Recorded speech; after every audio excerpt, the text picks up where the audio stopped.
Hello students, जय हिंद। आज हम देखेंगे क्लास 12th मैथ्स, जिसमें हम पिछली क्लास में आपका अध्ययन रैखिक प्रोग्रामम, जिसको हम लोग लीनियर प्रोग्रामिंग के नाम से भी जानते हैं, उसके बारे में चर्चा कर रहे थे। पिछली क्लास में हमने देखा था कि रैखिक प्रोग्रामम क्या है, उसका दैनिक जीवन में क्या उपयोग है। साथ ही हमने ये जाना था कि उद्देश्य फलन क्या होता है, निवेशी व्यवरोध क्या होता है, संग्रहण व्यवरोध क्या होता है, और उसके साथ साथ हमने निर्णायक चर जो होता है वह क्या होता है। उन सब के बारे में हमने पिछली क्लास में चर्चा कर लिया था। और हल्का हल्का हमने ये भी देख लिया था कि कैसे हम ग्राफिकल विधि से जो रैखिक प्रोग्रामम के जो प्रश्न हैं उसको हम कैसे सॉल्व करते हैं, उसके बारे में भी हमने चर्चा की हुई थी। तो आज का जो हमारा क्लास रहेगा ये प्रश्न है, इस प्रश्न को हम सॉल्व करना सीखेंगे। जो हमको प्रश्न दिया रहेगा उस प्रश्न को हम सॉल्व करना सीखेंगे। तो बच्चों, मैं बता दूं तो आपके जो पूरे जो चैप्टर है क्लास 12th का लीनियर प्रोग्रामिंग का, उसमें दो तरह के प्रश्न मिलेंगे। पहले प्रश्न क्या रहेगा, पहले प्रश्न में आपको सभी चीज़ दे दिया रहेगा। जैसे उद्देश्य फलन आपको पहले से दिया रहेगा, जैसे कि आप इस प्रश्न में देख पा रहे हैं। इस प्रश्न में उद्देश्य फलन पहले से आपको दे दिया है कि, और आपको ये भी बता दिया है कि इसमें अधिकतम मान ज्ञात करना है। हालांकि ये तो बताया रहेगा दोनों में, लेकिन उद्देश्य फलन इसमें दिया रहेगा। साथ ही इसमें निवेश व्यवरोध भी दे दिया है और संग्रहण व्यवरोध भी दे दिया है। ये दोनों निवेश व्यवरोध और संग्रहण व्यवरोध है, और उसके साथ साथ आपको निर्णायक चर भी बता दिया रहेगा। एक दूसरे टाइप के प्रश्न मिलेंगे। हाँ, इसके बाद हम लेंगे उसको तीसरे, इसके बाद एक और इस टाइप का देखेंगे। उसके बाद एक और क्वेश्चन आएगा, माने फोर्थ लेक्चर में उसके बारे में हम चर्चा करेंगे। तो उसमें क्या रहेगा, आपको एक स्टेटमेंट दिया रहेगा। जैसे कि आपको बेसिक क्लास में बताया हुआ था एक व्यापारी का फर्नीचर और मेज का, तो उसी प्रकार का उसमें स्टेटमेंट दिया रहेगा। उस स्टेटमेंट को हमको पढ़ के समझ के हमको उद्देश्य फलन निकालना रहेगा, निवेशी व्यवरोध निकालना रहेगा, संग्रहण व्यवरोध निकालना रहेगा, और साथ ही हमको निर्णायक चर भी निकालना रहेगा। उतना फाइंड करने के बाद फिर उसको हम फिर सॉल्व करेंगे ग्राफिकल विधि से। ठीक है। तो आपको पिछले क्लास में जो बेसिक क्लास था उसमें भी मैंने स्टेप्स बताए हुए थे। फिर भी अभी एक बार हम स्टेप्स की पहले चर्चा करेंगे, उसके बाद फिर हम इस प्रश्न को स्टेप टू स्टेप सॉल्व करेंगे। ठीक है। अगर आपको स्टेप्स को अच्छे से याद रखना है, तो चूंकि मैं स्टेप्स को यहाँ लिख नहीं रहा हूँ, मैं स्टेप्स को सिर्फ आपको बोल के बता रहा हूँ। आप अपनी भाषा में, अपनी लैंग्वेज में उस स्टेप को लिख लीजिए, ताकि आपको बनाने में आसानी हो और आपको स्टेप्स याद रहे। ठीक है। तो सॉल्व करने में क्या होगी, आसानी होगी। देखिए, सबसे पहले हमारा स्टेप ये रहेगा कि प्रश्न को पढ़ना और पढ़ के समझना कि प्रश्न कौन से टाइप का है। प्रश्न इस वाले टाइप का है जिसमें हमको पहले से सब कुछ दे दिया है, कि प्रश्न दूसरे टाइप का है जो स्टेटमेंट वाला है, हमको फाइंड करना है। अगर प्रश्न स्टेटमेंट वाला है, क्योंकि अगर पहले से सब बता दिया रहेगा उद्देश्य फलन हमारा क्या है, व्यवरोध हमारे क्या हैं, तो हमको सॉल्व करने की ज़रूरत नहीं, हमको इसको बनाने की ज़रूरत नहीं है। डायरेक्ट हम यहाँ पे दिया गया है करके लिखेंगे। लेकिन अगर स्टेटमेंट वाला रहेगा तो आपको फाइंड करना रहेगा एक एक बात को। ठीक है। एक एक बात को कहने का मतलब आपको उद्देश्य फलन निकालना रहेगा और आपको व्यवरोध निकालना रहेगा। ये पहला स्टेप है। उसके बाद हमारा जो दूसरा स्टेप रहेगा, हमको जो जो व्यवरोध जो हमारा रहता है वो हमारा किस टाइप का रहता है, असमीकाय के रूप में रहता है। समीकरण तो रहता ही नहीं है, असमीका के रूप में रहता है। चूंकि हमको हमारा जो प्रश्न है इसको ग्राफिकल विधि में सॉल्व करना है, तो हम असमीका को तो ग्राफ में प्लॉट कर नहीं सकते। तो ग्राफ में प्लॉट करने के लिए हमको क्या करना पड़ेगा, असमीका को समीकरण में बदलना पड़ेगा। तो दूसरा स्टेप आपका रहेगा कि जो असमीका दिया गया है उसको समीकरण में आप परिवर्तित करेंगे। तीसरा स्टेप रहेगा, जो समीकरण आपको प्राप्त होगा, दो समीकरण, उन दोनों समीकरण से आप क्या करेंगे, पॉइंट्स निकालेंगे। और पॉइंट्स निकालकर फिर आप क्या करेंगे, ग्राफ में उसको प्लॉट करेंगे उन पॉइंट्स को, और सरल रेखा बनाएंगे। ठीक है। उसके बाद वहीं पर एक काम और करेंगे। जब आप सरल रेखा निकालेंगे, जब उसके बाद पॉइंट्स कर लेंगे, उसके बाद हम परीक्षण बिंदु निकालेंगे। परीक्षण बिंदु कहने का मतलब ये है कि हमको देखना है कि जो हमारी जो सुसंगत क्षेत्र है, फिजिबल रीजन है, वो केंद्र की ओर आएगा कि केंद्र की बाहर की ओर जाएगा। ठीक है। तो आपको पता है कि जब हमारा जो कंडीशन जो रहता है, अगर वो ग्रेटर देन इक्वल है, ठीक है, जो हमारा जो असमीका जो रहता है अगर ग्रेटर देन इक्वल है तो आपको पता है कि हमारा जो फिजिबल रीजन है वो बाहर की ओर जाएगा, और जब हमारा जो असमीका जो लेस देन टाइप का रहता है तब हमारा क्या होगा, फिजिबल रीजन अंदर की ओर आता है। तो वहीं पर आप चेक कर लेंगे कि लेस देन है कि ग्रेटर देन है, और उसके बाद फिर आगे सॉल्व करेंगे। जब ये फोर्थ स्टेप जब चेक हो जाएगा, पहला स्टेप क्या है, ये जो फलन उद्देश्य फलन व्यवरोध निकालना। दूसरा स्टेप रहेगा हमारा कि जो असमीका दिया है उसको समीकरण में बदलना, और समीकरण में बदलकर उसका पॉइंट निकालना। तीसरा स्टेप रहेगा उसको ग्राफ में प्लॉट करना। चौथा स्टेप रहेगा हमको परीक्षण करना है कि हमारा सुसंगत क्षेत्र अंदर की ओर आएगा कि बाहर की ओर जाएगा। ठीक है, तो जब आप सुसंगत क्षेत्र जब सुसंगत क्षेत्र जब देख लेंगे, उसके बाद जब आपने सरल रेखा जो बनाया है, तो फिफ्थ हमारा स्टेप रहेगा, जब आपने रेखा खींचा है तो आपको एक कट पॉइंट मिलेगा ग्राफ में। तो उस ग्राफ में जो कट पॉइंट मिला है उस पॉइंट्स की आपको वैल्यू निकालना है एक्स और वाई की। तो कैसा निकालेंगे, जो समीकरण जो लिए हैं असमीका से जो समीकरण बनाए हैं उन दोनों समीकरण को सॉल्व करेंगे तो आपको क्या मिलेगा, वो जो ग्राफ में जहाँ पर कट किया हुआ है जो कि उसका सॉल्यूशन होता है, तो उस पॉइंट्स का आपको क्या मिलेगा, वैल्यू मिलेगा। ठीक है, तो ये फिफ्थ स्टेप हो गया। जब आपको वैल्यू मिल जाएगा फिर आप सुसंगत क्षेत्र भी बना लिए हैं। अब सुसंगत क्षेत्र क्रिएट करने के बाद आपको सुसंगत क्षेत्र में जो सुसंगत हर समूह है, जो पॉइंट्स रहेगा, जो उसको टच कर रहा है या उसको अंदर में जो पॉइंट्स हैं, उन सभी पॉइंट्स को क्या करेंगे, आप एक जगह लिखेंगे। ये 6 स्टेप रहेगा। फिर 7 स्टेप रहेगा कि उन सभी पॉइंट्स को आप क्या करेंगे, जो आपको उद्देश्य फलन दिया है, ये इस फलन पे आप उसको रखेंगे और रख के वैल्यू निकालेंगे सबकी। ठीक है, एक्स और वाई का मान जब यहाँ पे रखेंगे तो आपको जेड की वैल्यू मिलेगा। तो 7 स्टेप रहेगा जेड की वैल्यू निकालना। फिर आपका जो 8वां स्टेप रहेगा वो देखना है कि प्रश्न में क्या पूछा है। अगर अधिकतम पूछा है तो आप उसमें से देख लीजिए अधिकतम वैल्यू कौन सा है, वही आपका आंसर होगा। अगर न्यूनतम पूछा है तो उसमें से जो न्यूनतम वैल्यू रहेगा वही आपका क्या होगा, आंसर होगा। तो ये आपका स्टेप नंबर 8 हो जाएगा।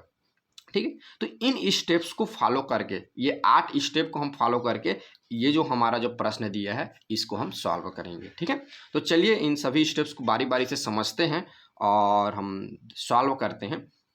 ठीक है, तो बच्चों मैंने सारे जो स्टेप्स है उसको अभी मैं लिख कर नहीं बताऊंगा, मैंने पहले से लिख कर रख लिया है। चूँकि मुझे आपको कम समय में ज़्यादा बातें समझानी हैं और ये जो प्रश्न है थोड़ा लंबा टाइप का है, ये समय लेने वाला है। अगर तो हम इसको क्या करेंगे, मैं पहले से लिख दिया हूँ, आप सभी स्टेप्स को समझेंगे, कैलकुलेशन को मैं बताते चलूँगा और आप प्रैक्टिस करेंगे तो आपसे भी ये बन जाएगा। ठीक है, तो चलिए हम देखते हैं। तो हमारा जो प्रश्न है ये दिया है, आलेखी विधि द्वारा निम्न रैखिक प्रोग्रामन समस्या को हल कीजिए निम्न व्यवरोधों के अंतर्गत x प्लस वाई। देखिए ये व्यवरोध दे दिया है ना, निम्न व्यवरोधों के अंतर्गत x plus 2y less than equal 10, 3x plus Y less than equal 15 और x greater than 0, y greater than 0, तो z equal 3x plus 2y का अधिकतम मान ज्ञात कीजिए। ठीक है, तो ये दोनों तो हमारे व्यवरोध हो गए और ये हमारा क्या है, उद्देश्य फलन हो गया, और ये हमारा क्या है, एक्स और वाई हमारा क्या होता है, निर्णायक चर होता है। ठीक है, तो देखिए हमको कैसे लिखेंगे, मैं स्टेप बाय स्टेप सभी को लिख दिया हूँ ताकि आपको कम समय में ज़्यादा बातें बता सकूँ और आपका समय भी बचे। आपको प्रश्न सॉल्व करना आ जाएगा लेकिन समझना आपके लिए बहुत ज़रूरी है। तो आप प्रश्न को कैसे बनाएंगे और कौन सी स्टेप कैसे आ रहा है इसको आप ध्यानपूर्वक समझेंगे। ठीक है, तो चलिए, तो पहले हम लिखेंगे जो हमको दिया गया है। तो क्या दिया गया है, तो यहाँ पर लिखेंगे दिया गया उद्देश्य फलन। देखिए उद्देश्य फलन बगल में आप बता देंगे कि वो न्यूनतम वाला उद्देश्य फलन है कि अधिकतम वाला उद्देश्य फलन है। तो हमारा जो उद्देश्य फलन है ये अधिकतम वाला है, तो यहाँ पर लिखेंगे अधिकतम मान। तो उद्देश्य फलन हमारा दिया है z equal 3x plus 2y। ठीक है, इसको हम इक्वेशन नंबर 1 ले लेंगे। एवं हमारे असमीकाएँ जिसको हम लोग व्यवरोध बोलते हैं, ये है x plus 2y less than equal 10, 3x plus Y less than equal 50। तो इसको इक्वेशन नंबर 3 दे देंगे और इसको इक्वेशन नंबर 2 दे देंगे, इसको इक्वेशन नंबर 3 दे देंगे। इन सबको इक्वेशन नंबर देते चलिए क्योंकि आगे चल के इन सब का क्या होगा, उपयोग होगा। ठीक है, और ये x greater than equal Y, x greater than equal 0 और y ग्रेटर देन इक्वल 0, इसको लिखना मत भूलिएगा क्योंकि ये यही तो बताएगा कि x की वैल्यू कहाँ हो सकती है। तो x की वैल्यू जो होगी या तो 0 होगा या तो 0 से बड़ा होगा एक्स वाई की वैल्यू। ठीक है, अब देखिए, अब हमको क्या करना है, इन दोनों को जो असमीकाएँ हैं उसको हमको समीकरण में परिवर्तित करना है। तो यहाँ पर हम कर पहले इक्वेशन को लेंगे, इक्वेशन नंबर 3 को, सॉरी इक्वेशन नंबर 2 को। तो अब असमीका x plus 2y less than equal 10 के लिए सरल रेखा का समीकरण क्या हो जाएगा, तो x प्लस 2y इक्वल 10, ठीक है। यानी हमको क्या करना है, जो ये लेस देन इक्वल दिया गया है इसको हमको इक्वल मान के चलना है यहाँ पे, ठीक है। तो x प्लस वाई इक्वल 10, तो इस बिंदु, अब देखिए इसके क्या निकालेंगे, पॉइंट्स निकालेंगे। तो पहले इस टाइप के हम डिब्बा बनाएंगे, ठीक है।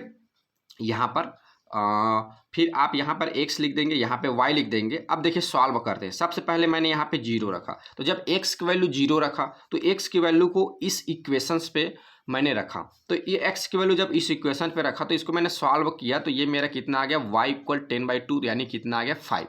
जब x की वैल्यू जब मैंने 0 लिया इस समीकरण पे, तब y की वैल्यू कितना मिल गया मुझे, 5 मिल गया, ठीक है। अब देखिए, जब y की वैल्यू को 0 लूँ, जब y की वैल्यू को मैं क्या करूँ, 0 लूँ, तब क्या मिलता है, तो y की वैल्यू को 0 लिया तो x प्लस वाई इक्वल 10 हो जाएगा, x प्लस 0 इक्वल 10, तो y इक्वल कितना आ गया, वैल्यू 10 आ गया। आप याद रखेंगे, जब समीकरण पहले और दूसरे दोनों के लिए पहले आप x की वैल्यू को 0 लेंगे, उसके बाद आपको y की वैल्यू को 0 लेना है। ऐसे समझ सकते हैं कि एक बार हमको x की वैल्यू को 0 लेना है और एक बार हमको y की वैल्यू को 0 लेना है, और दूसरी वैल्यू आपको हमको ऑटोमेटिक मिल जाएगा। अगर x की वैल्यू 0 लेंगे तो y की वैल्यू मिलेगा, अगर y की वैल्यू 0 लेंगे तो x की वैल्यू मिलेगा, ठीक है। अब देखिए, यहीं पर आप परीक्षण भी कर लेंगे कि हमारा जो सुसंगत क्षेत्र है ये किधर, इस रेखा के लिए किधर जा रहा है, ठीक है। तो कैसे परीक्षण करेंगे, तो यहाँ पर लिखेंगे परीक्षण बिंदु मूल बिंदु। चूंकि हमारा जो परीक्षण बिंदु रहेगा, यानी किधर जाना है, तो मूल बिंदु से ही डिसाइड करेंगे, यानी मूल बिंदु के ही सापेक्ष होगा ना, कि मूल बिंदु से बाहर की ओर जाएगा कि मूल बिंदु की ओर आएगा। तो इसीलिए यहाँ पे जो परीक्षण बिंदु है हम मूल बिंदु को लेते हैं, क्योंकि हमारे ग्राफ में एक फिक्स पॉइंट रहता है, वो क्या है, हमारा ओरिजिन ही रहता है, मूल बिंदु ही रहता है। तो उसी के सापेक्ष हम क्या करेंगे, जो हमारा हल क्षेत्र रहेगा, सुसंगत क्षेत्र रहेगा, उसको हम डिसाइड करेंगे। तो इसीलिए यहाँ पे हम मूल बिंदु को क्या लिए हैं, परीक्षण बिंदु लिए हैं, ठीक है। तो पहला जो हमारा यहाँ पर याद रखेंगे, यहाँ पे समीकरण को रखना नहीं है, यहाँ पे असमीका को रखना है। क्योंकि हम पहले असमीका दूसरे के लिए चल रहे हैं, तो यहाँ पे असमीका दूसरा को लेकर चलेंगे। तो असमीका दूसरे में हम क्या करेंगे, क्योंकि मूल बिंदु के जो कोऑर्डिनेट रहते हैं, निर्देशांक रहते हैं, ये क्या रहता है, 0 0 रहता है। तो आपको पता है, जो कोई भी कोऑर्डिनेट रहता है तो उसमें पहले हम x को लिखते हैं, बाद में हम क्या लिखते हैं, y को लिखते हैं। तो यहाँ से हम x और y की वैल्यू निकालकर इस पे रखेंगे असमीका पे, इक्वेशन नंबर 2 पे, ठीक है। तो हमारा असमीका है x plus 2y less than equal 10। तो यहाँ पर जब x और y की जब वैल्यू रखेंगे तो x की वैल्यू 0 आ गया, y की वैल्यू भी 0 आ गया, लेस देन इक्वल 10। तो ये क्या है, दोनों 0 हो जाएगा, दोनों जोड़ देंगे तब भी 0 हो जाएगा, तो 0 लेस देन इक्वल क्या हो जाएगा, 10। और आपको पता है जो 10 की वैल्यू है वो क्या होती है, 0 से बड़ा होता है, या बोल सकते हैं 0 की जो वैल्यू होती है 10 से क्या होता है, छोटा होता है। तो ये बात क्या है, सत्य है।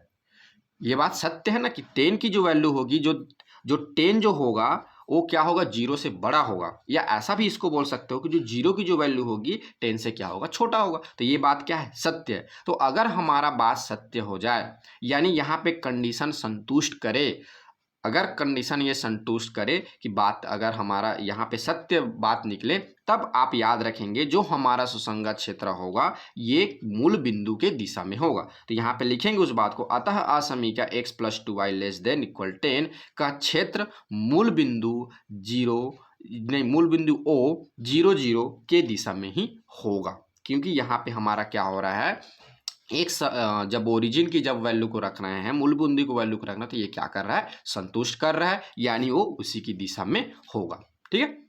इस टाइप से लिखेंगे। चूंकि बेसिक क्लास में मैंने आपको शॉर्टकट में बताया हुआ था, लेकिन वहाँ पे शॉर्टकट का यूज नहीं करना है, यहाँ पे आपको वैल्यू रख के बताना है, ठीक है। क्योंकि ये प्रश्न जो है ये आपके एग्जाम में 6 नंबर के रहेंगे, तो 6 नंबर लायक लिखेंगे तभी तो आपको 6 नंबर मिलेगा, ठीक है। तो चलिए, तो इसको स्टेप बाय स्टेप आप लिखेंगे आपके एग्जाम में अच्छे से, ठीक है। अब चलिए, अब असमीका तीसरा जो इक्वेशन नंबर जो तीसरा है, या जिसको बोल सकते हैं असमीका दूसरा, एक ही बात है, क्योंकि जो व्यवरोध दिया है वो दोनों असमीका है। तो ये दूसरा असमीका बोलूँ या इक्वेशन नंबर 3 बोलूँ, दोनों एक ही बात होगा ना। तो आप समझेंगे मेरे बातों को मैं बोलना क्या चाह रहा हूँ, ठीक है। कंफ्यूज मत होइए, आराम से समझिए, आपको जरूर समझ में आएगा, ठीक है। अब देखिए, अब जो दूसरा जो हमारा असमीका दिया है 3x plus Y less than equal 15 के लिए क्या करेंगे, सरल रेखा का समीकरण। तो सरल रेखा का समीकरण क्या बन जाएगा, 3x प्लस वाई इक्वल क्या हो जाएगा 15। ठीक है, अब सरल रेखा का समीकरण बन गया तो फिर वही काम करना, सरल रेखा का समीकरण बना के एक बार x की वैल्यू को जीरो रखना है और एक बार y की वैल्यू को जीरो रखना है बारी बारी से। तो पहले हम x की वैल्यू को जीरो रखेंगे। जब x की वैल्यू को जब हम जीरो रखें, देखिए यहाँ पे बगल में आप ऐसे ही सॉल्व करके भी बता देंगे एग्जाम में, ताकि चेकर समझ जाए कि हाँ आपको सही में आता है इसको सॉल्व करना। ठीक है, तो यहाँ पे x इक्वल जीरो रखेंगे, तब देखिए x की वैल्यू जीरो पुट कर दिए तो y की वैल्यू कितना मिलेगा 15। अब एक बार क्या करेंगे, y की वैल्यू को जीरो पुट करेंगे, तो y की वैल्यू को जब मैंने जीरो पुट किया तो देखिए y इक्वल जीरो, तो जब y जीरो रखा तो मुझे x की वैल्यू 15, सॉरी वो यहाँ पे गलती हो गई, यहाँ पे x रहेगा। ठीक है, यहाँ पे x रहेगा, x इक्वल 15/3 इक्वल क्या हो जाएगा 5। तो जब x की वैल्यू जीरो रखा तो y की वैल्यू 15 मिला, और जब y की वैल्यू जीरो रखा तो x की वैल्यू कितना मुझे मिला 5 मिला। अब इसके लिए भी आप क्या कर लीजिए, परीक्षण बिंदु जो मूल बिंदु जो है उस पर आप परीक्षण कर लीजिए कि हमारा जो सुसंगत क्षेत्र किधर जाएगा। तो यहाँ पर चूंकि हमारा जो जिसके सापेक्ष हम तुलना करते हो कौन सा मूल बिंदु है, तो मूल बिंदु ओरिजिन है हमारा। ठीक है, तो आपको पता है ये जो स्टार्टिंग में जो रहता है ये x की वैल्यू होता है, ये y की वैल्यू रहता है। तो इन दोनों वैल्यू को आप क्या करिए, असमीका में रख दीजिए। तो ये क्या हो जाएगा, देखिए 3x plus Y less than equal 15, तो यहाँ जीरो रखा यहाँ जीरो रखा तो क्या हो जाएगा, ये लेस देन इक्वल 15, तो ये हो जाएगा जीरो। इन दोनों को जब सॉल्व करेंगे तो लेस देन इक्वल 15, तो स्वाभाविक सी बात है जीरो जो है 15 से क्या होता है, छोटा होता है, या ऐसा भी बोल सकते हैं कि 15 जो है जीरो से बड़ा होता है। ये बात क्या है, सत्य है। इसको क्या करता है, संतुष्ट करता है। तो जब संतुष्ट करे तो हमारा जो सुसंगत जो क्षेत्र होगा वो किधर होगा, मूल बिंदु को होगा। तो अतः इस असमीका का क्षेत्रफल कहने का मतलब सुसंगत क्षेत्र ही है। ठीक है ना, आप याद रखेंगे, मैं शॉर्ट में क्षेत्रफल लिख दिया हूँ, आप भी लिख सकते हैं, लेकिन इसका कहने का मतलब सुसंगत क्षेत्र ही होता है। ठीक है, तो किधर होगा, मूल बिंदु की ओर होगा।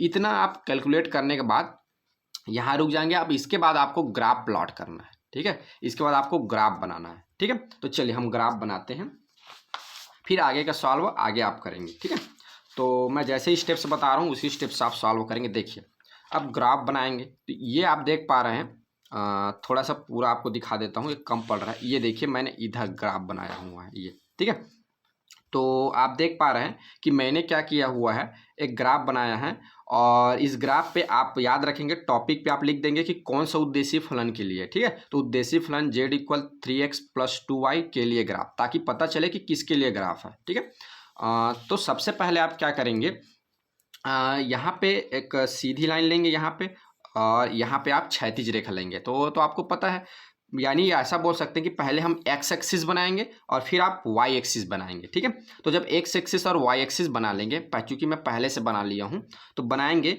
इसके बाद इनकी यहाँ x, ये x डैश होता है, ये ऊपर वाला y होता है, और नीचे वाला आपका क्या होता है, y डैश होता है। ये लिख देंगे, ये मूल बिंदु है O, तो इसकी जो कोऑर्डिनेट जो होता है क्या होता है, 0 0 होता है, तो इसको लिख देंगे 0 0, इसका निर्देशांक है। इसके बाद आप बता देंगे कि पैमाना कहने का मतलब ये होता है कि आपने ग्राफ पे क्या लिया है, एक्स एक्सिस में एक खाना मतलब ये जो 10 जो खड़ी लाइन होती है ना छोटी छोटी, ये यहाँ से लेकर यहाँ तक, ये देखिए ये यहाँ से लेकर यहाँ तक एक खाना कहलाता है, ये इतना।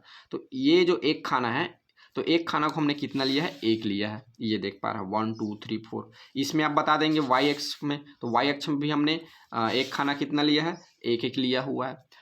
कुछ प्रश्न ऐसे आएंगे जिसमें नंबर्स बड़ी बड़ी रहेंगे, क्योंकि इसमें नंबर छोटी छोटी है तो हमने 1 2 3 ही ले लिया। कुछ में आप 10 10 20 13 14 ऐसा लेते चलेंगे, तो आपको बताना पड़ेगा कि हमने एक खाना को 10 लिया, एक खाने को इतना लिया। जितनी आपको आवश्यकता हो उसके अनुसार आप ग्राफ बनाएंगे, और उसके अनुसार आप यहाँ पर फिर लिखेंगे पैमाना को। ठीक है, तो ये बात आपको क्लियर हो गई होगी। तो चलिए, तो अब देखिए पहला जो हमारा सरल रेखा है, इसके पॉइंट्स को देखते हैं। तो पहले हमारा जो सरल रेखा है ये है। ठीक है, क्या है, x प्लस 2y इक्वल 10। अब इस जो सरल रेखा है इसका हम क्या करेंगे, हमको ग्राफ पे इसको प्लॉट करना है। तो देखिए इसके जो पॉइंट्स क्या क्या हो जाएंगे, ठीक है ना, इसके बिंदु क्या क्या हो जाएंगे। तो पहले क्या है, देखिए ये पहला आपका पॉइंट हो जाएगा 0 5, तो 0 और 5, यानी इसमें x क्या हो जाएगा 0 और y क्या हो जाएगा 5 हो जाएगा। ठीक है, तो पहला जो पॉइंट है, तो आपको पता है x की वैल्यू 0 कौन सा अक्ष में होती है, तो जो वाई अक्ष होती है, जो आपका वाई एक्सिस होता है, उस एक्सिस में क्या होता है, एक्स की वैल्यू 0 होती है और उसमें वाई की वैल्यू मिलता है। और एक्स एक्सिस में क्या होता है, वाई की वैल्यू 0 होती है, एक्स एक्सिस जो होता है इसमें वाई की वैल्यू 0 होता है और एक्स की वैल्यू मिलता है। आप याद रखेंगे एक्स एक्सिस में y की वैल्यू 0 होती है और y वैल्यू में y एक्सिस में क्या होती है, x की वैल्यू 0 होती है। ठीक है, तो चूंकि हमारा पहला पॉइंट है x इक्वल 0 और y इक्वल 5, तो ये किस में आएगा, इस y एक्सिस में आएगा। ठीक, कौन से एक्सिस में आएगा, y एक्सिस में। तो x की वैल्यू 0, तो x की वैल्यू 0, ये सभी जगह तो 0 होंगे, लेकिन y की वैल्यू 5 लेना है, तो यहाँ पे आएगा, ये यहाँ पे ये हो जाएगा x की वैल्यू 0 और y की वैल्यू क्या हो जाएगा, 5 हो जाएगा। ये इस पॉइंट पे ये हमारा पॉइंट होगा। ठीक है, अब दूसरा देखिए, दूसरा दिया है 10 और 0। ठीक है, तो x क्या हो जाएगा 10 और y क्या हो जाएगा 0। तो y 0 किस में आता है, तो हमारा x एक्सिस में आता है, तो y 0 इसमें आएगा, तो सभी पॉइंट्स के लिए 0 होंगे। और इस पे 10 किस पे लेना है, 10 हमको लेना है x पे, तो यहाँ पे आएगा इस पॉइंट पे, ये 10 हो जाएगा और ये क्या हो जाएगा 0 हो जाएगा y की वैल्यू। तो ये पॉइंट्स मिल गया। अब इन दोनों पॉइंट को आपको क्या करना है, स्केल की सहायता से दोनों को मिला देना है। देखिए इस तरह से। ठीक है, तो ये हमारा आ रहा है ये पॉइंट्स और ये पॉइंट्स ये। ठीक है, तो इन दोनों को आप मिला देंगे ये इस तरह से। ठीक है, ये और यहाँ पे बता देंगे ये जो हमने लाइन जो लिया है ये कौन से सरल रेखा के लिए है, तो ये हमारा है सरल रेखा का नाम है, क्योंकि आपको मैं बता देता हूँ इस सरल रेखा के लिए हमने खींचा। देखिए x + 2y = 10, तो यहाँ पे आप लिख देंगे ये किसके लिए है, x + 2y = 10 के लिए। ठीक है, अब देखिए, अब हमारा जो दूसरा इक्वेशन है, ठीक है, ये दूसरा इक्वेशन है 3x + y = 15।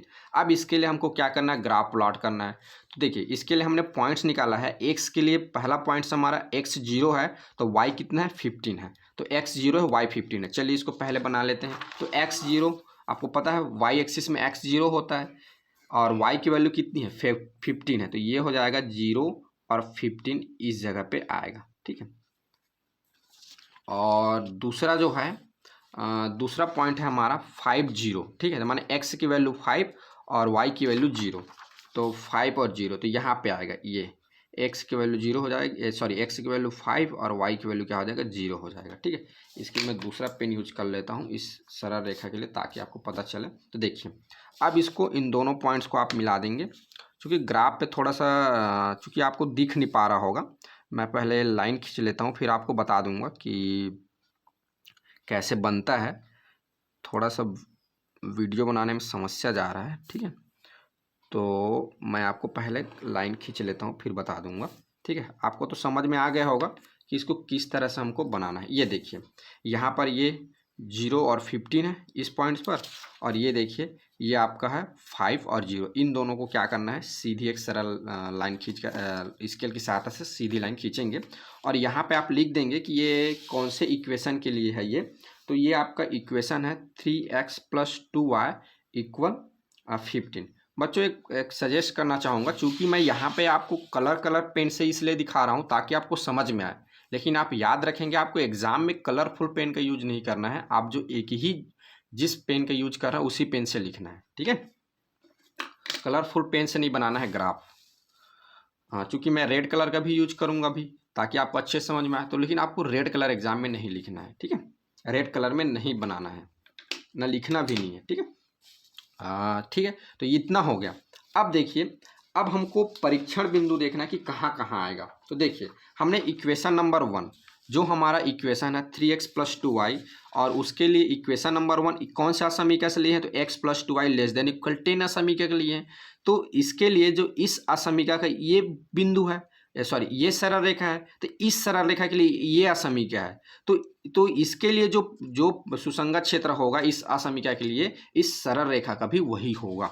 ठीक है, तो देखिए इसके लिए जो हल क्षेत्र है, ठीक है ना, हल क्षेत्र है, हल क्षेत्र है वो किस, देखिए सुसंगत क्षेत्र बोलूँ कि हल क्षेत्र बोलूँ कि क्षेत्रफल ही बोलूँ, सभी एक ही बात है। सब अलग अलग नाम से जाना जाता है, लेकिन उन सब का मीनिंग एक ही होगा, ठीक है ना।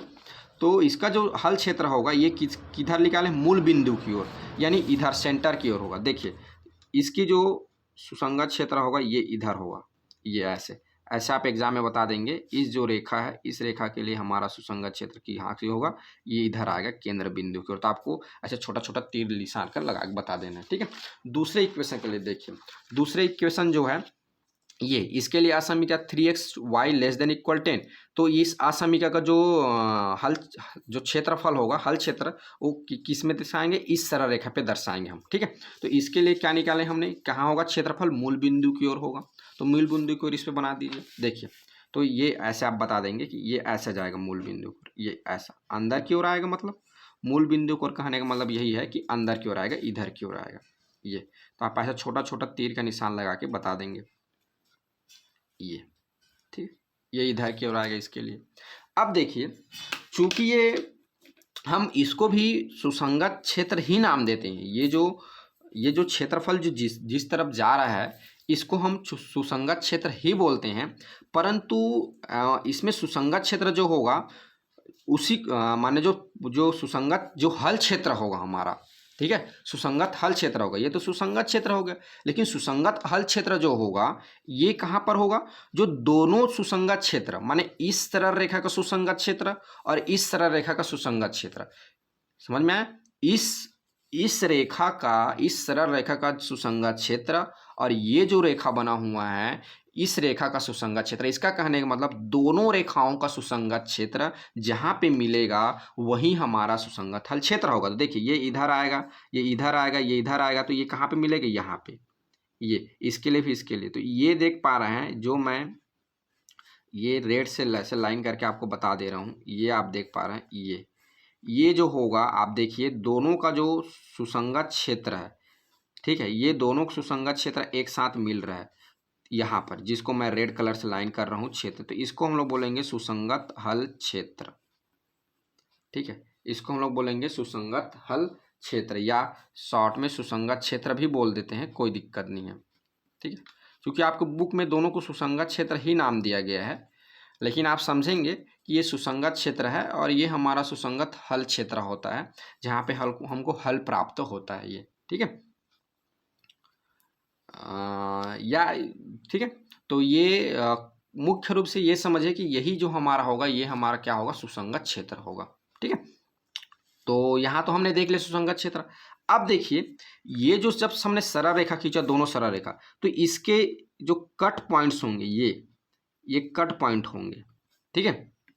चूंकि अगर हम नाम देना चाहें तो आप देख पा रहे हैं कि इसमें जो हमारा जो सुसंगत जो क्षेत्र है इस पे हमारा कौन कौन सा पॉइंट्स आ रहा है। तो ये एक पॉइंट्स आ रहा है, इसको मैं नाम दे दूँ अगर ए, एक पॉइंट आ रहा है इसको नाम दे देता हूँ बी, और एक पॉइंट आ रहा है इसका नाम दे देता हूँ मैं सी, ठीक है। और ये पॉइंट आ रहा है ओरिजिन। ये 4 पॉइंट इस सुसंगत हल क्षेत्र में हमारे आ रहे हैं, ठीक है। तो ये जो पॉइंट्स आ रहे हैं इसकी वैल्यू हमको नहीं पता, तो इसकी वैल्यू हमको फाइंड करना होगा। अगर आप चाहें तो यहाँ से देख के भी इसकी वैल्यू फाइंड कर सकते हैं। चूंकि देखिए यहाँ पर एक्स, ये एक्स एक्सिस पे देखिए तो ये एक्स पे कितना आ रहा है 4, और वाई पे कितना आ रहा है इसका 5 आ रहा है। ये सॉरी वाई पे 5 नहीं जी, ये 3, ये देखिए ये कहाँ पे आ रहा है, तो वाई के लिए 3 आ रहा है और एक्स के लिए कहाँ पे आ रहा है 5 आ रहा है, यानी 4 3 इसका क्या होगा, सॉल्व होगा। लेकिन हमको ऐसे नहीं बताना है, इसको हमको सॉल्व करके बताना है। इन दोनों सरल रेखा को हम सॉल्व करेंगे तो यहाँ पे हमारा जो पॉइंट है उस मूल जो बिंदु है उसको हमको क्या मिलेगा, वैल्यू मिलेगा, ठीक है। तो आपने पिछले क्लास में आपने जो सरल रेखा है आपने उसको पढ़ के आया है कि दो सरल रेखाओं को जो प्रतिच्छेदन बिंदु होता है वही क्या होता है, उसका हल होता है। और उसका हल निकालने का यानी उस पॉइंट्स की वैल्यू निकालने का हमारे पास क्या है, हमने बहुत सी विधि पढ़ के आया हुआ है, जैसे प्रतिस्थापन विधि, विलोपन विधि, वज्र गुणनखंड विधि, ठीक है। तो आपकी इच्छा है कि आप कौन से मेथड का यूज करके इस पॉइंट्स का हल निकालेंगे, ठीक है। क्योंकि मुझे सबसे जो सरल लगता है वो है विलोपन विधि, तो मैं विलोपन विधि से हल करूंगा। तो देखिए मैंने यहाँ पे लिख दिया है। अब देखिए ये स्टेप्स खत्म होने के बाद अगला स्टेप्स करेंगे, ठीक है ना। तो अगला स्टेप चूंकि मैंने एक ही पेज पे सारा चीज़ को लिख दिया हुआ है, लेकिन यहाँ से अलग स्टेप स्टार्ट हो जाएगा ये यहाँ से, ठीक है। तो देखिए हमारा अगला स्टेप है, जो पॉइंट्स है ग्राफ पे जो पॉइंट बी लिए हैं उस पॉइंट्स बी के हमको क्या करना, वैल्यू निकालना। यहाँ पे देखिए, आप अगर ए नाम देते हैं तो यहाँ पर ए लिखेंगे, अगर आप सी नाम देते हैं तो यहाँ पर सी लिखेंगे, ठीक है। चूंकि मैंने यहाँ पे बी नाम दिया है तो यहाँ पे मैंने क्या लिखा है, बी लिखा है, ठीक है। तो ग्राफ में रेखाओं के प्रतिच्छेदन बिंदु बी के लिए दोनों समीकरण कहने का मतलब ये है, जो असमीका से जो हमने जो समीकरण निकाले हैं उन दोनों समीकरण को हल करेंगे, ठीक है। तो पहले असमीका का समीकरण क्या है, x + 2y = 10। दूसरे असमीका का समीकरण क्या है, 3x + y = क्या हो जाएगा, 15। और ये हो जिसको इक्वेशन दे देंगे 5, ठीक है। ये इक्वेशन नंबर 4, इक्वेशन नंबर 5, ठीक। समीकरण 4 में अब देखिए, चूंकि मैं कौन सी विधि का सॉल्व करूंगा, विलोपन विधि से मैं सॉल्व कर रहा हूं। तो आपको पता है विलोपन विधि से सॉल्व करने के लिए मुझे x और y दोनों में से किसी एक को कटाना होगा। तो दोनों में से किसी एक को कटाने के लिए इसके जो कोफिशिएंट है और इसके जो कोफिशिएंट उसको सेम करना पड़ेगा, या इसके कोफिशिएंट दोनों में से किसी एक कोफिशिएंट को सेम करना पड़ेगा। चूंकि मुझे x को कटाना अच्छा लगा तो मैंने x के कोफिशिएंट को सेम किया। तो इसमें 3x है कोफिशिएंट मतलब गुणांक, और इसमें क्या है 3x नहीं है, इसकी कोफिशिएंट 1 है, गुणांक 1 है। तो मुझे इसे 3 बनाने के लिए क्या करना पड़ेगा, समीकरण 4 में 3 का गुणा करना पड़ेगा और समीकरण 5 को घटाना पड़ेगा, ठीक है ना। इसको इसमें घटा दूंगा तभी तो कटेगा ना। तो यहाँ पे लिखेंगे आप समीकरण 4 में 3 का गुणा कर समीकरण 5 को घटाने पर। तो ये देखिए, जब घटाएंगे तो आपको पता है जो उसकी जो साइन होती है वो क्या हो जाता है, चेंज हो जाता है। तो यहाँ पर इसकी साइन चेंज हो जाएगी। तो ये देखिए 3x - y - 15 का हो जाएगा माइनस। तो ये माइनस प्लस कर जाएंगे और 6y में y माइनस हो जाएगा तो 5y, और 30 में जब 50 माइनस हो जाएगा तो कितना आ जाएगा, 15। तो 5y इक्वल आ गया 15। अब y की वैल्यू तो 15/5 हो जाएगा, तो y की वैल्यू 3। और y का मान जब समीकरण 4 में रखेंगे तो आप देख पा रहे हैं हमको x की वैल्यू मिल जाएगा, कितना मिल जाएगा, यहाँ देखिए 3x, जबकि इसको उधर ट्रांसफर किया तो कितना आ गया, 10x - 6 4। तो x की वैल्यू यहाँ पर कितना मिल गया, 4 मिल गया। यानी x की वैल्यू 4 और y की वैल्यू क्या मिल गया, 3 मिल गया। तो यहाँ पे रख देंगे। ये जो पॉइंट बी है, x की वैल्यू हमको मिला 4 और y की वैल्यू क्या मिल गया, 3 मिल गया। यहाँ पे आप उसको लिख देंगे जो आप ग्राफ बनाए हैं उस पर, ठीक है। तो इतना हो गया। हमने क्या कर लिया, जो हमारा जो ग्राफ था उस पर जो हमारा सरल रेखा का जो प्रतिच्छेदन बिंदु था उसका भी हमने निकाल लिया। तो यहाँ पे एक बात लिख देंगे, मैं चूँकि लिख नहीं पाया हूँ, अतः बिंदु बी लिखेंगे x की वैल्यू 3 और y की वैल्यू 5 है, ठीक है। ये यहाँ नीचे लिखेंगे क्योंकि मेरे पास जगह नहीं है तो मैं ये बगल में लिख रहा हूँ, ठीक है। तो ये हो गया। अब देखिए बच्चों, पुनः एक बार फिर से हम इस ग्राफ को समझते हैं और इसको समझने की कोशिश करते हैं, ठीक है। तो देखिए, आप देख पा रहे हैं कि ग्राफ पे जो हमारा सुसंगत क्षेत्र निकला है, या सुसंगत हल क्षेत्र के नाम से भी इसको जानते हैं। तो ये जो सुसंगत हल क्षेत्र है, तो इस पे जो पॉइंट्स आ रहे हैं या जो पॉइंट्स इसको टच कर रहे हैं वही हमारा क्या होगा, उभयनिष्ठ, वही हमारा क्या होगा हल। उसको हम उसी पॉइंट्स के थ्रू हम क्या करेंगे, अपना जो सॉल्यूशन है उसको चेक करेंगे, ठीक है ना। तो यहाँ पे जो ये जो सुसंगत हल समूह जिसको बोलते हैं हम, इन जो पॉइंट्स जो होती है इसको हम बोलते हैं सुसंगत हल समूह। तो देखिए हमारा जो सुसंगत हल समूह जो होगा क्या क्या होगा, यहाँ पे आगे इस तरह से लिखेंगे। देखिए, ये आपको पूरे वीडियो में दिखाने की कोशिश करूँ। ये देखिए यहाँ दिए गए जो व्यवरोध है, जो हमने जो असमीका लिया है उस असमीका का हमको क्या मिला, उभयनिष्ठ क्षेत्र मिला। उभयनिष्ठ क्षेत्र कहने का मतलब इसकी बात कर रहा है, सुसंगत क्षेत्र की बात कर रहा है। तो क्या है हमारा सुसंगत क्षेत्र, तो हमारा सुसंगत क्षेत्र क्या है, OABC है। देखिए OA यहाँ पे पॉइंट ए लिए, ये B और C, ये हमारा सुसंगत क्षेत्र है या सुसंगत हल क्षेत्र है, जिसको उभयनिष्ठ क्षेत्र भी बोलते हैं। आप जो नाम अच्छा लगता है उस नाम को आप लिख सकते हैं, ठीक है। तो उस पर स्थित या उसके जो उस पर स्थित माने उसके अंदर जो आ रहा है या उसको स्पर्श कर रहा है, उन बिंदुओं को लेना है। तो जिसके शीर्ष बिंदु कोनों या किनारों, तो कोनों यानी किनारों, जो किनारे पे के बिंदुओं का निर्देशांक क्या है, ओरिजिन के लिए 0 0, ए के लिए 5 0, बी के लिए 4 3 और सी के लिए क्या लिए 0 5 लिए हुए हैं, ठीक है। अब पर क्या करना है, उद्देश्य फलन। उद्देश्य फलन के लिए कौन सा उद्देश्य फलन बोला है हमको आप देख पा रहे हैं प्रश्न में आपको बोला गया है अधिकतम मान निकालना है। ये देखिए अधिकतम मान, तो आप क्या करेंगे, यहाँ पर लिखेंगे पर उद्देश्य फलन अधिकतम मान निम्न है। निम्न है मतलब इधर हम एक बॉक्स बनाएंगे, उस पर लिखेंगे, आगे मैं आपको शो कर रहा हूँ। अगर न्यूनतम बोला है तो यहाँ पे न्यूनतम लिखेंगे, जो बोला रहेगा आप यहाँ पे बता देंगे कि हमको इसके लिए हम निकाल रहे हैं। ठीक है, तो आपको समझ में आ गया होगा कि यहाँ पे कौन कौन से पॉइंट्स को लेना है। तो ये जो सुसंगत जो क्षेत्र बनेगा उस पर जो स्पर्श जो कर रही है उन्हीं पॉइंट्स को क्या करना है, यहाँ पे लेना है। ठीक है, और याद रखेंगे अगर ओरिजिन भी इसमें शामिल है तो ओरिजिन को भी लेंगे। ठीक है, क्योंकि यहाँ देख पा रहे सुसंगत क्षेत्र में ओरिजिन भी आएगा। जब इसको एक पेग जब ऐसा जब गोल बनाएंगे, या बोल सकते हैं सर्कल तो नहीं बन पाएगा, जब इसको क्लोज फिगर बनाएंगे तो इसमें ये पॉइंट भी शामिल रहेगा, तो इसको लेना भी, इसको भी लेना है। ठीक है ना, तो इसीलिए ये इतने 4 पॉइंट जो हो जाएंगे, इन चारों पॉइंट पे हमको क्या करना है, हमारा जो जेड जो फलन है उसका हमको क्या करना है, वैल्यू फाइंड करना है। ठीक है, तो देखिए अधिकतम मान निकालने के लिए आप क्या करेंगे, इस तरह से आप टेबल बनाएंगे, जैसे मैं टेबल बनाया हूँ ऐसा।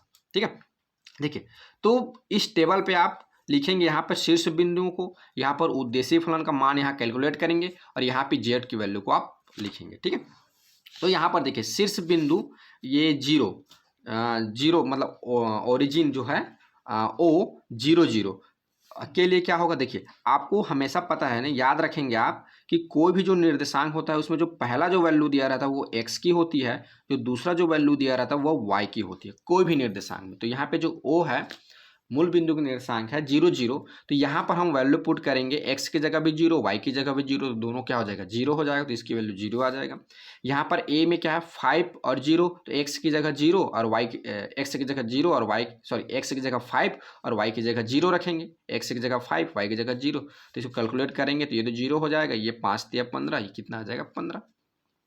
यहाँ पे 4 और 3, तो x की वैल्यू 4 और y की वैल्यू 3 यहाँ पर रख दीजिए, तो 4 या 12 और 2 या 6, दोनों को जोड़ देंगे कितना आ जाएगा 18। सी बिंदु के लिए देखिए 0 और 5, तो x की वैल्यू 0 और y की वैल्यू क्या हो जाएगा 5, तो z की वैल्यू आ जाएगा अपना 3, और तो ये 0 हो जाएगा, ये 2, तो ये 10, तो ये कितना आ जाएगा हमारा 10 आ जाएगा। ठीक है, तो अतः जब आप इसको जब कैलकुलेट करेंगे, चूंकि आपको अधिकतम पूछा है प्रश्न में, तो आप देखिए इसमें से अधिकतम वैल्यू कौन सा है इन चारों में से, तो आप देख पा रहे हैं जब इसको आप कैलकुलेट किए तो आपको पता है कि इसमें अधिकतम वैल्यू कौन सा होगा 18 होगा, तो 18 ही हमारा क्या होगा अधिकतम मान होगा। तो अतः z इक्वल 18 शीर्ष बी, आपको शीर्ष भी बताना पड़ेगा कि किस पॉइंट्स पे आपको मिल रहा है 4 3 पर अधिकतम मान है। ठीक है, तो इस तरह से हम क्या करेंगे, जो आपका जो प्रश्न नंबर 1 दिया है इसको हम सॉल्व करेंगे। ठीक है, तो आप समझ गए होंगे। सबसे पहले आपको क्या करना है, सबसे पहले देखिए एक बार और बता देता हूँ, सब इस तरह से आप लिखेंगे, पहले आप दिया गया है, फिर व्यवरोध, फिर जो आपको असमीका दिया गया है उसको समीकरण में चेंज करेंगे, उसके बाद उसके पॉइंट्स निकालेंगे, पॉइंट निकालने के बाद जो असमीका है उसको आप जांच करेंगे कि इसका जो हल क्षेत्र है वो किस तरफ होगा, मूल बिंदु की ओर होगा कि मूल बिंदु को बाहर होगा। ठीक है, इसके बाद आप जो इक्वेशन नंबर जो 2 दिया हुआ है, असमीका जो दूसरा दिया हुआ है, उस दूसरे असमीका के लिए आप क्या करेंगे समीकरण बनाएंगे, उसके लिए भी क्या निकालेंगे निर्देशांक निकालेंगे, पॉइंट्स निकालेंगे, फिर उसके लिए परीक्षण करेंगे कि ओरिजिन की ओर जाएगा कि ओरिजिन से बाहर जाएगा, जो उसके सुसंगत क्षेत्र है वो। ठीक है, तो आपको पता है अगर सत्य है तो अंदर की ओर आएगा, मान लो यहाँ पर ये कंडीशन वो संतुष्ट नहीं करता तो कहाँ की ओर जाता, बाहर की ओर चला जाता, क्योंकि अंदर की ओर आ रहा है इसमें, तो उसमें क्या चला जाता बाहर की ओर। ठीक है, उसके बाद फिर आप ग्राफ प्लॉट करेंगे, ये देखिए ग्राफ इस तरह से आप बनाएंगे जैसे कि मैं बना दिया हूँ ये। ठीक है, ग्राफ बनाएंगे, ग्राफ बनाने के बाद फिर आपको जो ये जो पॉइंट्स मिले, इस पॉइंट्स जो कट बिंदु जो मिला है, इस सरल रेखा जो दोनों सरल रेखाओं के लिए जो कट पॉइंट मिला है उस कट पॉइंट की वैल्यू फाइंड करेंगे सॉल्व करके। तो ये देखिए आगे ये लिख दिया हूँ सी ग्राफ, यहाँ पे ग्राफ बनाएंगे, यहाँ तक आएंगे, उसके बाद आगे सॉल्व करेंगे। तो ये इस तरह से जो आपको अच्छा लगे, किसी को प्रतिस्थापन विधि अच्छा तो प्रतिस्थापन बना सकता है, मैं विलोपन से बनाया हुआ हूँ। ठीक है, उसके बाद फिर आपको जो ग्राफ है उस ग्राफ में जो सुसंगत हल क्षेत्र है उसको देखेंगे, और इस पे जो क्षेत्रफल पे जो भी जब इसको क्लोज बनाएंगे तो जो पॉइंट आ रहा है उन पॉइंट्स को आप यहाँ पे लिखेंगे, और उस पॉइंट को लिख के फिर उसको क्या करेंगे उद्देश्य फलन जो दिया गया है उस पर आप वैल्यू को रखेंगे, और वैल्यू रख के आप उसकी मान निकालेंगे, और मान निकालने के बाद जो चूंकि अधिकतम पूछा है तो अधिकतम मान ही हल होगा, न्यूनतम पूछता तो न्यूनतम मान हल होता, तो अधिकतम पूछा है तो अधिकतम कौन सा है 18, तो यही हमारा क्या होगा हल होगा, यही हमारा आंसर होगा। ठीक बच्चों, तो इस तरह से जो हमारा प्रश्न नंबर 1 है ये ख़त्म होता है। आप इसको आराम से समझिए, थोड़ा सा ये प्रश्न लंबा है और तो आप लोगों से रिक्वेस्ट है कि इसको वीडियो को थोड़ा सा बार बार देखिए और हर पॉइंट्स को समझने की कोशिश कीजिए। और आपको तो पता ही होगा कि हर साल आपके इस टाइप के प्रश्न आपके एग्ज़ाम में हर साल आता है। तो बिल्कुल आप इस पर प्रैक्टिस करिए, इसको पूरी तरह बार बार देख के हर एक वर्डों का मीनिंग और जो लिखा हूँ उन सब का मीनिंग समझते हुए आप इसको बनाइए हर स्टेप को। तो मैं आशा करता हूँ कि आपको बहुत अच्छे से समझ में आएगा। इसी के साथ आज की वीडियो को यहीं समाप्त करेंगे और नेक्स्ट वीडियो में एक नया क्वेश्चन लूँगा जिसमें आपका ये लेस देन सभी लेस देन वाला है। एक लेस देन रहेगा, ग्रेटर देन रहेगा, दो टाइप का रहेगा। तो उस जो क्वेश्चन है उसकी हम अगले वीडियो में फिर उसको सॉल्व करेंगे। अभी के लिए बस इतना ही। Thank you, bye. मिलते हैं फिर अगले क्लास में।